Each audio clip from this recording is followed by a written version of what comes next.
Boa noite a todos, uma satisfação muito grande abrir um novo programa Hora dos Negócios. Hoje eu trago o Emanuel Rocha. Boa noite, Emanuel. Boa noite, Gabriel. Nós temos dois pontos muito importantes para conversar com o Emanuel. Primeiro, ele é o cônsul de Cabo Verde aqui em São Paulo, no estado de São Paulo. E segundo, ele é um grande exportador, ele abastece Cabo Verde, ele é titular de uma empresa chamada Arquipélago, que exporta vários produtos para Cabo Verde. Então, como todos sabem, o nosso programa aborda contabilidade, tecnologia da informação e administração. O nosso programa vai ao ar todas as terças-feiras às 22 horas, com reprise aos sábados. Então, Manuel, primeiro eu gostaria que você se apresentasse como cônsul de Cabo Verde, quais são as atividades, esse trabalho diplomático. É uma satisfação muito grande ter você aqui. Então, uma boa noite. Boa noite, Gabriel. Primeiramente, obrigado pelo convite. Eu estou como cônsul honorário de Cabo Verde há 2 anos agora em São Paulo. Minhas atividades principais, então, são realmente representar o país no Brasil, estreitar as relações comerciais, relações culturais e educacionais entre os dois países, não é? Quais as dificuldades que você encontra? O que você acha? Primeiro que eu já estudei um pouco Cabo Verde, já visitei Cabo Verde, como você sabe. Existe uma influência cultural muito grande entre Brasil e Cabo Verde. Eu acho que existe uma empatia muito grande entre os dois países. Eu queria que você desenvolvesse um pouco sobre isso. Antes de falar das dificuldades, eu gostaria de falar um pouco das facilidades. Perfeitamente. Não é? Cabo Verde é uma ex-colônia portuguesa, então já a língua facilita muito a relação entre o Brasil e Cabo Verde. A gente pode ver várias referências entre Brasil e Cabo Verde na culinária, na dança, muita cultura próxima realmente. A gente poderia até ver muita similaridade entre as culturas que a gente encontra em Salvador, por exemplo, com Cabo Verde. Sobre as dificuldades, quando falamos em exportação, pelo menos, basicamente é uma questão de que não considero o Brasil ainda um país voltado à exportação, infelizmente, por enquanto. Então, temos problemas, obviamente, cambiais. Nos últimos anos, isso se evidenciou. Tá. O produto brasileiro deixa de ser competitivo? O produto brasileiro, quando a gente volta 10 anos atrás, era um produto muito competitivo. Depois, com a moeda brasileira fortalecida, deixou a ser um produto competitivo e passei a observar novos países em Cabo Verde, produtos de outros países em Cabo Verde, notoriamente da Turquia, por exemplo. Então, também com o desenvolvimento econômico do Brasil, são 200 milhões de habitantes, 200 milhões de consumidores, isso dificulta um pouco, na verdade, a disponibilidade para exportação. Já que nós estamos abrindo um programa falando sobre exportação, você coloca o câmbio como sendo um empecilho maior de todos? Sim. O que acontece? Cabo Verde tem uma paridade fixa com o euro e não com o dólar. Tá. Isso há muito tempo, não é? E a gente observa que, na verdade, o exportador brasileiro ele não sabe com qual dólar trabalhar. O dólar varia muito no Brasil. Então, quando você vai fazer realmente fixar o teu produto em dólar, você não sabe, no momento que você recebe, se aquele dólar que você... Você está falando do lado do exportador? Do lado do exportador. Porque você compra a mercadoria e exporta ou você faz só a intermediação? Eu faço a intermediação, mas toda em dólar, toda dolarizada, não é? Então, na verdade, o fornecedor deve fazer esse hedging, só que ele não sabe realmente, no momento de entrega do produto, que dólar considerar. O dólar do fechamento do câmbio, se ele tem uma carta de crédito, alguma coisa, o câmbio que ele vai receber, quando ele fechar o câmbio, quando ele fechar a carta de crédito, sim, é o câmbio dessa data, que para ele pode travar um câmbio. Sim. Aí existem outros mecanismos que sim, podem, porque você, antes de ser exportador, você trabalhou no Morgan, então sim, você faz o seu trabalho muito ligado na área, vamos falar, bancária. Sim. Você disse que o empresário brasileiro é muito pouco preparado para exportar? Seria esse um comentário que você está fazendo? Sim, na verdade, como eu disse também, não é? Como a gente tem um mercado muito grande no Brasil, pouco importa, na verdade, para o empresário brasileiro exportar e ter margens menores. É o que eu sinto como um representante comercial. É interessante que esse comentário que você está fazendo, Emanuel, bate muito com como você sabe, eu participei da feira de Hannover e me chamou a atenção pouquíssimos empresários brasileiros lá. E essa sua observação, ela vem muito de encontro com aquilo que eu imaginei, que o empresário brasileiro visa muito mais o mercado brasileiro do que a de exportação. Sim. E você acaba de dar um testemunho que confirma essa informação. A Fiesp não estava presente, a Apex não estava presente, o Investe São Paulo e Desenvolve São Paulo também não estavam presentes. Então isso me chamou demais a atenção, e agora você fazendo esse comentário de que o empresário brasileiro falta o conhecimento. Como é que você entende que nós podíamos... Porque esse nosso programa aqui, ele visa justamente trazer informações, porque exportar é uma forma de você ganhar mercado, você pode muitas vezes ter margem. E esse comentário seu é um comentário que me surpreende por um lado e por outro lado me tranquiliza pelo fato de eu ter aquela minha opinião técnica tá batendo. Como é que nós poderíamos fazer com que o empresário brasileiro pudesse ter um pouco mais de conhecimento? É um item institucional? Que instituições brasileiras, por exemplo, poderiam ajudar a ter uma formação de um empresário mais preparado para a exportação? Como é que você enxerga isso? Eu enxergo, na verdade, da seguinte maneira. Eu acho que a gente tem que ter realmente uma política de exportação.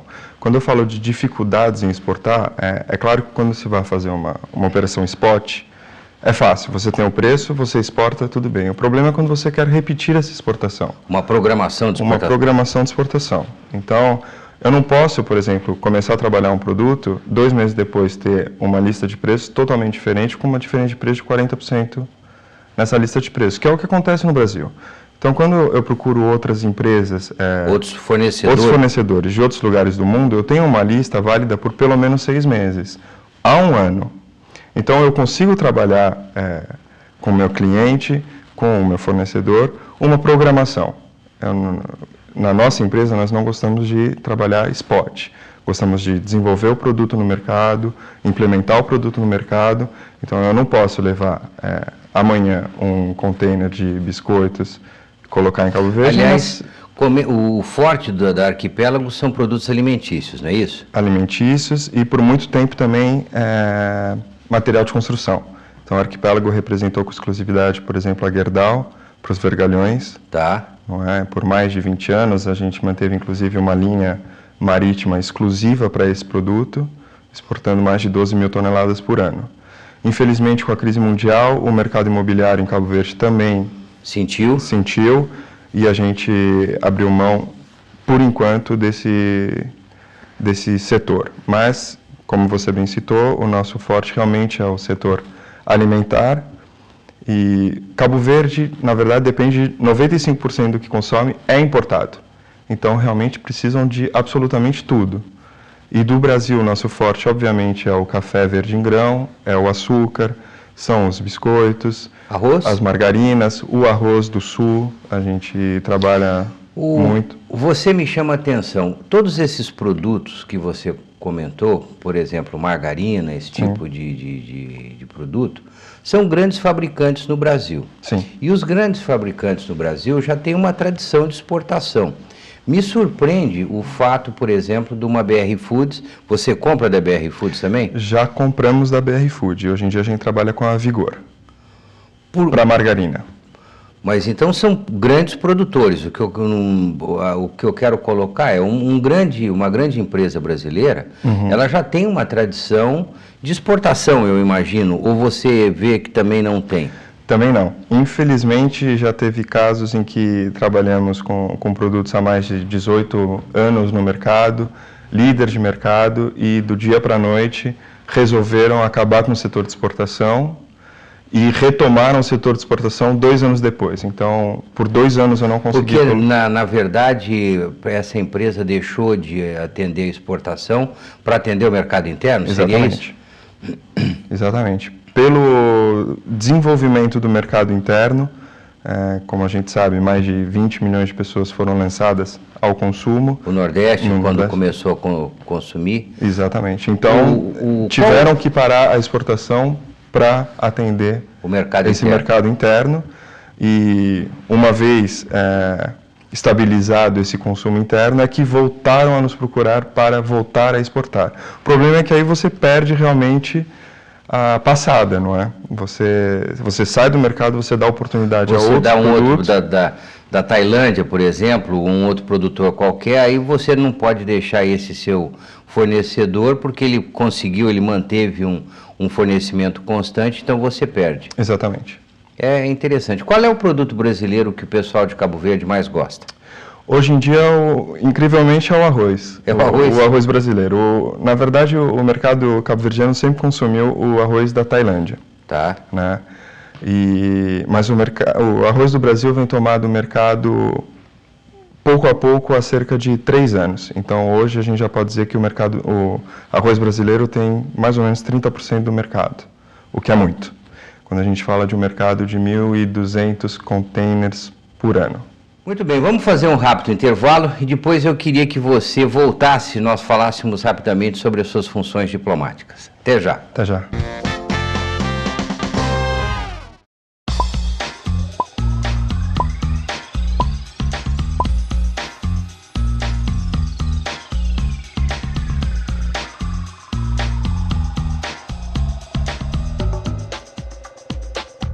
Há 15 anos, a Casa Hope amplia a esperança de crianças e adolescentes com câncer e transplantados. Esperança de construir uma família. Esperança de ter a vida que todo mundo merece. Esperança de fazer parte do mercado de trabalho. Para que essa esperança cresça ainda mais, contamos com a sua ajuda. Ajude-nos a construir um novo núcleo de atendimento exclusivo para os adolescentes da Casa Hope. Ampliar a esperança desses jovens está em suas mãos.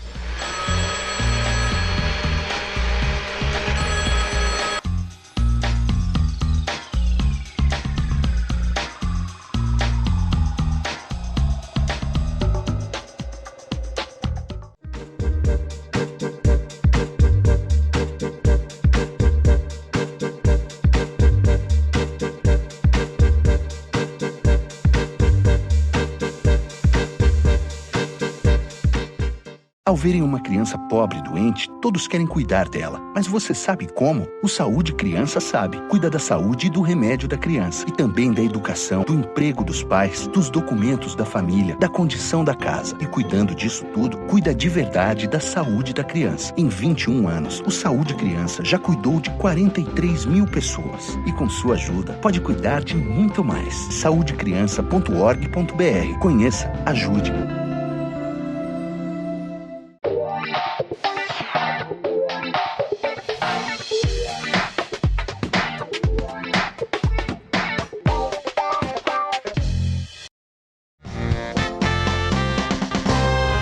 Estamos de volta com Emanuel Rocha, diretor da Arquipélago, uma trading especialista em produtos para Cabo Verde, e também na função dele como cônsul de Cabo Verde aqui em São Paulo. Então eu queria que você descrevesse algumas atividades do papel de cônsul, porque nós já tivemos oportunidade de falar. É necessário um visto para ir para Cabo Verde? Sim, é necessário um visto de turismo para Cabo Verde. Existe também o visto de negócio, obviamente. A gente está falando numa taxa de aproximadamente $56 para o visto de turismo. Existe também uma taxa de turismo que é cobrada pelos hotéis, que é cerca de €2, na verdade, por diária. Cabo Verde, para quem não sabe, são 10 ilhas, concorda? São 10 ilhas, sendo 9 habitadas e 500 mil habitantes. Fica a 300 quilômetros aproximadamente do Senegal. Então fica bem quase no norte da África. Descreve um pouco o país, fala um pouco sobre... Eu achei muito bonito, tive a oportunidade de conhecer 3 ilhas. A capital é Praia. Capital Praia. Então fala de Cabo Verde, por favor. Fica na ilha de Santiago, a capital é Praia. É um país que, como eu disse anteriormente, é uma ex-colônia portuguesa. Jovem, 34 anos, foi em 1976 Desde que aconteceu. Desde 1975 a independência. Conquistou a sua independência. É um país que não tem nenhum recurso natural, como eu também já disse, ela é importadora de 95% do que consome. Então ela vive bastante também um pouco da pesca, quando não é... O atum, que é importantíssimo. Que é realmente um peixe migratório e que dizem que passa pela sua melhor fase quando passa pelas águas cabo-verdianas. A gente tem inclusive os japoneses, os chineses que vão lá pescar o atum para depois levar até a Ásia, por conta do tamanho. Cabo Verde é um país que, desde a independência, viveu da sua imigração. Então, aquele pai de família que saía de Cabo Verde para trabalhar no exterior, notoriamente em Portugal, França, Boston, mesmo em Santos, para enviar aquela renda mensal para os seus familiares que ficavam em Cabo Verde. Quer dizer, o cabo-verdiano, infelizmente, não tem condições de se estabelecer no país por falta de emprego, por falta de oportunidade. Isso até 10 anos atrás, quando realmente começou a indústria do turismo. Então, se há 10 anos atrás a maior fonte de renda de Cabo Verde, o PIB era realmente essas remessas do exterior, hoje o turismo já passa a ocupar a maior fatia Nós tivemos a oportunidade, quando eu visitei Cabo Verde, de conhecer uma das ilhas, eu não me lembro qual que eu estive o nome, mas tinha um resort. Hoje são vários resorts, tem uma influência do turismo britânico muito grande, não é isso mesmo? Sim. Você esteve na ilha de Boa Vista, então, na verdade, como temos 9 ilhas e todas elas são muito diferentes uma das outras, a gente tem vários tipos de turismo. Então, um turismo de praia, realmente, de quem gosta de sol, esportes aquáticos... Sou testemunha, é muito bonito, é um passeio muito bonito, um povo muito agradável, mas fala sobre... Porque vocês têm outras ilhas com mais resorts, né? Quer dizer, Sim. Não é só essa na Ilha de Boa Vista que eu visitei. Na verdade, a ilha mais desenvolvida em termos de resort é a Ilha do Sal, tá. Né? Onde teve o primeiro aeroporto internacional. E que era justamente a escala que os voos, antigamente, que não tinham autonomia de fazer Brasil, Europa, eram obrigados a passar por Sal para reabastecimento. Tá. Então, Sal e Boa Vista são as ilhas realmente voltadas para esse turismo de praia, mas a gente tem, por exemplo, Santo Antão, que é uma ilha voltada para turismo de montanhismo ou trekking. Você tem a Ilha do Fogo, que é em si um vulcão, então é uma paisagem muito diferente também, para quem busca também o trekking, não é? Então você encontra, na verdade, você tem hoje na Ilha do Sal mais de 10 resorts, 4, 5 estrelas, você tem realmente um leque de opção enorme para esse tipo de turismo. Sim. Na verdade, vale comentar uma coisa muito curiosa. Eu, quando visitei Cabo Verde, eu visitei durante o Carnaval.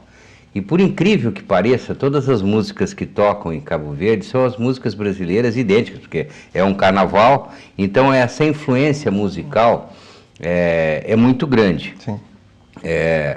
Então, existe, eu particularmente me senti muito bem, e vale comentar um dos pontos importantes, quando nós visitamos praia, foi eu chamaria aquela ruína, um museu, porque os escravos, quando saíam da África, eles paravam inicialmente em Cabo Verde para facilitar a distribuição. Eu não sei, é uma expressão muito feia, mas é um fato, é isso mesmo. E foi um monumento muito bonito, e eu particularmente fiquei muito emocionado, porque tudo aquilo que nós estudamos, toda essa história da escravidão, existe hoje uma ruína que trata desse período. Comenta sobre Cabo Verde da parte logística, porque Cabo Verde antigamente também era um posto de navios de distribuição muito importante, não é isso mesmo? Sim, então, como você bem citou, esse ponto vamos dizer, de trading de escravos, não é? Então os escravos eram trazidos da costa africana para Cabo Verde e de lá enviados ao Brasil, Estados Unidos, Europa. Então eles se aclimatavam realmente em Cabo Verde. A gente está falando da Cidade Velha, que é um centro, um patrimônio histórico mundial hoje. Tá. Antes, considerando o ponto de Cabo Verde, que você está bem, vamos falar, a oeste no Atlântico, então você tem uma posição estratégica muito importante até para barcos. Você falou que os aviões se abasteciam lá, Isso. mas navios também, porque é o primeiro ponto no meio do Atlântico seguro, vamos falar. Sim. Os navios sempre faziam reabastecimento em Cabo Verde, inclusive foi assim que descobriram o Brasil, não é? As caravelas de Pedro Álvares Cabral passaram por Cabo Verde antes de chegarem ao Brasil. E Cabo Verde agora, na verdade, a vocação dela é se tornar um hub para distribuição para a costa africana. Então, produtos do Brasil, Europa e Estados Unidos... Está servindo como centro de distribuição? É a pretensão de Cabo Verde hoje. Então, na verdade, já existem os acordos entre o Cabo Verde e os países da costa africana de taxa zero de importação. Então, a partir daí, a ideia é criar, então, as linhas marítimas entre Cabo Verde e África e tornar Cabo Verde um entreposto para esses produtos. Então, Cabo Verde tem investido muito em portos, retroportos e armazéns, já que é um país politicamente estável, economicamente estável, onde você encontrará facilidades para armazenamento de produtos. Voltando a falar um pouco sobre a sua atividade diplomática, em que outros estados existe consulado de Cabo Verde? Então, temos a embaixada em Brasília, obviamente, temos o consulado no Rio de Janeiro e o consulado em São Paulo. Tá. E esse ano a gente abriu mais 2 consulados em Recife e em Fortaleza, muito pelo voo direto que existe entre Fortaleza, Cabo Verde, Recife, Cabo Verde. É um voo semanal, feito pela linha aérea realmente de Cabo Verde até a CV. O voo acontece às sextas-feiras. O que me chamou a atenção quando eu visitei Cabo Verde foi o número de cidadãos, de estudantes cabo-verdianos fazendo faculdade aqui no Brasil. Comenta se existe algum intercâmbio cultural que facilite a vinda, porque eu sou um defensor total sobre qualquer tipo de intercâmbio, mesmo que facilite a língua, vamos falar, nós dois falamos português, o número de cabo-verdianos estudando aqui no Brasil é muito grande, não é isso? Sim. Só o consulado de Cabo Verde em São Paulo já formou mais de 300 estudantes cabo-verdianos. Quando a gente fala de uma população de 450, 500 mil habitantes, é uma parcela considerável. Isso o consulado. Existe também o programa PEC-G entre os governos, e aí temos muitos estudantes no Nordeste, também por causa da questão do voo. Que facilita. É próximo, a gente está falando de 4 horas de voo entre Recife e Cabo Verde, ou Fortaleza e Cabo Verde. E existem muitos acordos entre as faculdades de Cabo Verde e Faculdade do Brasil, e a gente consegue, então, realmente bolsas de estudos, que é fundamental para trazer esses alunos para uma formação no Brasil, e todos eles voltam a Cabo Verde para desempenhar, então, a atividade. Qual é o curso mais procurado, Emanuel? O curso mais procurado, administração de empresas. Administração de empresas, agora turismo. Medicina é muito procurado, infelizmente temos muito poucas oportunidades para medicina. Lá? Aqui. Aqui? Poucas oportunidades de bolsa. De bolsa aqui. Isso. É porque o brasileiro provavelmente quer também estudar. Sim. E o intercâmbio cultural? Shows brasileiros lá, shows de Cabo Verde aqui. Como funciona esse ponto? Eu acho que essa produção, a identidade, vamos falar, cultural do cabo-verdiano no Brasil é muito importante. Como é que você comenta isso? Bom, no Brasil a gente teve a oportunidade, o consulado também teve a oportunidade de trazer grandes nomes da música cabo-verdiana ao Brasil. Tá. Eu até aproveito para agradecer o apoio que a gente sempre teve do SESC, por exemplo, que é um apoiador da cultura cabo-verdiana em São Paulo. Tá. Eu costumo dizer que o cabo-verdiano conhece muito bem o Brasil e falta apenas o brasileiro conhecer um pouco mais de Cabo Verde. Então, todos os anos a gente tem festivais de música em Cabo Verde e normalmente a atração principal são os brasileiros. Então, o cabo-verdiano gosta realmente da música brasileira, aquela música mais quente. Então, uma música mais do norte, nordeste, axé, enfim. Interessante. Por aí vai. Antes de nós encerrarmos o programa, eu gostaria que você falasse como empresário e registrasse novamente, porque eu acho que essa informação realmente é muito importante. O país vive hoje uma crise, infelizmente nós temos uma economia muito carente, que você registrou a falta de conhecimento e a perda de oportunidades que o empresário brasileiro tem no mercado exterior. Você registraria isso mesmo? Eu registro isso. O maior exemplo é a minha empresa mesmo, né? A gente está no mercado há mais de 22 anos e até 10 anos atrás nós exportávamos com exclusividade produtos brasileiros. Tá. De 10 anos para cá, nos vimos obrigados a procurar novos mercados por conta de toda a dificuldade que a gente tem de estabelecer realmente parcerias com empresas brasileiras e realmente interessadas em trabalhar a exportação. E não realmente, o que eu costumo perceber é que o brasileiro só faz exportação quando lhe convém. Tá. Quando você tem uma oportunidade, porque o câmbio está muito forte. Se o câmbio baixa, ele não tem mais interesse em exportar, então ele não avança com isso. Bom, muito obrigado. Obrigado a você, eu né? acho que foram informações muito importantes, pelo menos para mim, eu achei tremendamente importante esse dado. Uma satisfação te receber e boa noite a todos e bons negócios. Boa noite a todos. No momento da contabilidade de hoje à noite, eu vou abordar um dos assuntos polêmicos e importante, que seria o abandono de uma empresa quando ela está sem operação. A minha recomendação, existe, aliás, no mercado uma opinião errada de que você deixando uma empresa parada, você está economizando impostos e recursos. Não é verdade isso. Uma empresa parada, ela mantém todas as obrigações obrigatórias, DIPJ, contribuição sindical, taxa da prefeitura. Então não existe essa economia pelo fato de você deixar uma empresa inativa. A minha recomendação é, a empresa está sem movimento, o período de desistência é grande, 1 ano, 2 anos, ou até superior a 1 ano eu consideraria como o período básico. A minha ideia é, encerre a sua empresa, fale com o seu contador, porque inegavelmente você vai ter uma vantagem econômica e fiscal e uma garantia de que você terá uma atividade correta pelo encerramento da empresa e não o abandono da empresa, como todos falam, porque você não vai ter qualquer vantagem em abandonar a sua empresa. Fale com o seu contador a respeito. Uma boa noite a todos.